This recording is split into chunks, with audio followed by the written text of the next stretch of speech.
Sorry guys, I was looking at something entirely different that just popped up on my phone for no reason, and I apologize. Welcome back to Sean the Magic of the Gathering. Moxman here. Shout out to Pause Brown, Vasily Finance, MTG Revealed, Andrew L., and all the other people who grace me with their presence every day. And I wish you guys make more comments so I could remember more names, because comments help me remember the people who watch me, so thank you. This is Storytime Tuesday, and it is usually a folly of my life in Magic, the good, the bad, the ugly, and everything in between. So today, we're going to go over stuff. We're going to talk about a tale of Ante, because Ventric has reminded me that this happened, and I remember, and it was horrible. So when I first learned to buy and play Magic, of course I learned from the little rule book in the revised sets they had in our small town, and we had bought some, and we were having a good time. And I guess I was learning over a couple of weekends after school. I think it was grade 10. And you're going over stuff. You're like, oh, okay, you can do this. This is banding. Banding means you can join a creature with another creature, and I get to decide what the damage goes, not the other person. And it was kind of cool, right? You put on some holy armors, and you make your guys invulnerable. At least back in the day, you put some green warding spells on, put this damage over them. It didn't count because it was warded. It was awesome stuff, guys. Very long games because you can become really tedious. And then we came across a couple of cards like Contract from Below and Demonic Attorney and all these anti-cards that we had never seen. And I had a friend who was coming over to play. That was Ventric. And he was learning to play too. But I was still new at the game, and so was he, but he has more of a mind for Magic at the time. We kind of break even nowadays, but back in the day, player. So we would play this game, and we put our stuff up, and I lost a lot in a row with Ante. So you're losing. I mean, to us, it's not critical stuff nowadays, but at the time, I think he still has my Royal Assassin. Give me back my Royal Assassin, Ventric. You know it's somewhere. Go find it. So I lost like Sarah Angels, Royal Assassins. I think I even lost a Shivan Dragon, which just like blew my mind that I would even. These were the cards we were anting with. It was ridiculous, and we didn't understand, right? We're just playing, going, these most expensive cards, like Inquest. This card's like an $8 card, and I didn't know what to do. So, I think it took pity on me and gave me some back. Actually, kept a few, but gave me some back, and then I quickly learned, like, I'm not playing for Ante. I can lose all my good cards, but for that whole afternoon. Playing on the third floor of a buddy's house in this giant table and just losing round after round after round and realizing I had not built a deck good enough, worthy enough of myself yet, that every error I made, even a simple play of like not putting two creatures together to attack or not putting a spell on properly. I mean, I'm sure we all made errors at the time, but these just kept happening. Remember I told you the last story, you got to know when to quit. I know that I just don't take it seriously enough anymore that I don't need to quit. I can just keep going. It doesn't matter. Win, lose, I don't care. Some people like to win a lot, and they take it very, very seriously, and they shouldn't, because it's okay just to play and have fun. It's okay to play fun. Play and fun. And that's how I take it now. But at the time, there was a time where I was just serious all the time.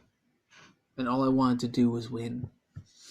And I've learned better since. I've learned more to have fun, enjoy life, and that's why, people see me most of the time happy and upbeat on this channel, because that's what it should be. You try to encourage other people to be better, not worse. You try and teach people to be light on the side of life. Not too serious that you break yourself in the process, right? And that was me that day. Frustrated, upset, dejected, just ready to flip out and reach across that table and grab Ventric's throat. There's only a Royal Assassin, Bandless Hero. I think a couple of Bandless Heroes. Damn Crawworms just kept coming in that green deck, didn't they? Giant Growth, Crawworm, Giant Growth. I think there was that Curd Ape deck one time too. Remember that? Oh, it was crazy. You use the Taiga with the Curd Ape, so he gets the +1/+1, becomes like +1/+2, became a 2/3. Giant Growth for a couple times, lightning bolt you, game's over. Yeah, that happened a lot as well. Same as the first time I faced the Merfolk deck. But guys, when these things happen, When you're playing, you're watching that turn after turn after turn. You better have a good sideboard. We didn't have sideboards back then. We didn't have anything. I would usually literally take apart my deck and build an entirely new deck out of the cards I'd gotten from the revised boosters, which I think you got land sometimes too. So I was like land heavy, and you drew too many land. You didn't have enough creatures. I remember, guys, it was awesome time. But playing for ante is bad. So that's why they got rid of ante. People became too frustrated. They took it too seriously. So Wizards had to take out the ante. Ante's gone. It doesn't exist anymore, right? For a reason. It's history. Because of stuff like that happened when we were teenagers. Because you couldn't afford to lose those cards that were part of your key of your deck. So before you knew it, they had to revise. Before 4th edition came in, they had revised, they 4th edition came, they took all those ante cards out and they were gone. For those of you who didn't know what ante was about, you can research it. It's hilarious. But it's one of those things you look back and you go, it was a fun memory. I remember the good parts of doing it and the excitement of playing the game that way, but the disheartened, dejected feeling when you lost. Because it's like losing at a gambling table. And do you know, to this day, I do not gamble. I mean, this is, I don't consider gambling. This is finance. I'm going to make money. But I'm talking about like, I don't go to a casino and spend money. And I think these are some of the things that taught me not to do it. I went to Vendrick's wedding. I didn't spend a dime. My wife spent $20. I didn't spend a dime. I just like, yep, I'll watch you, man. I've lost in my life. I ain't losing again, right? It's the same as when you happen to find $20. You're like, oh my God, I found $20. No, you lost $20 at some point, and now you have found it. So I learned that I lost a lot of cards back then. I learned I lost things in my life. I do not intend on repeating that. No more losing. Calculated, calm, enjoy the game, and that's it. Those are those little things. And I think the last thing I want to bring up is I'm going to go over my deck from my young youth, the one that was worthy of me, really quickly. And it contained 2 of each dual land. You can write this down if you want, but 2 of each dual land, 4 Forks, which copies spells, 4 Howling Mines, 2 Tormod's Crypts. There's no Planeswalkers back then, guys. Power of 9. I didn't have the Lotus at the time, I don't believe. Felden's Cane to reshuffle my library. Regrowth, of course, was in there to get cards back. Ancestral Recall itself to bring cards back, and I would just mill out people's decks. They'd be drawing so many cards they couldn't spend the mana quick enough, where I had fast spawn, I was burning through mana and recycling things over and over and over, making them time twist over and over and over, wheel, time twist, recall, get it back, wheel, time twist, Tormod Crypt you. And you lost almost all your deck. Because things in exile had no way of coming back then. And there are so many ways of stopping that deck nowadays, but at the time, nigh unbeatable.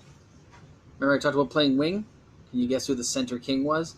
Because after I got things hooked up and my team kept me alive long enough, there was no way you were coming back. I almost feel like I just rebuild that deck just to see how it would do nowadays. Hey Ventrick, you think you're up for it? What were you guys, huh? Play a little virtual magic or something, man. I don't know. I'm thinking maybe I should rebuild that. Anyway, guys. Sean the Magic the Gathering guy, thanks again for tuning in for Storytime Tuesday. Hope you guys enjoyed the laughs and follies of my life. And I'm really looking forward to seeing you guys tomorrow. I hope everyone has a great night. Shout out to all the peeps again. Thanks again, guys. And anyone new to the channel, hit subscribe. And you'll be tuning into us every day as well. I'm at 42 followers, man. 42 people who think I am worthy enough to listen to. Imagine what we'll get when we get to 50. It's crazy. Anyway, thanks again, guys. Have a great evening. For those of you who tuned in for the whole story, it really helps the viewership. Thanks again, guys. Cheers.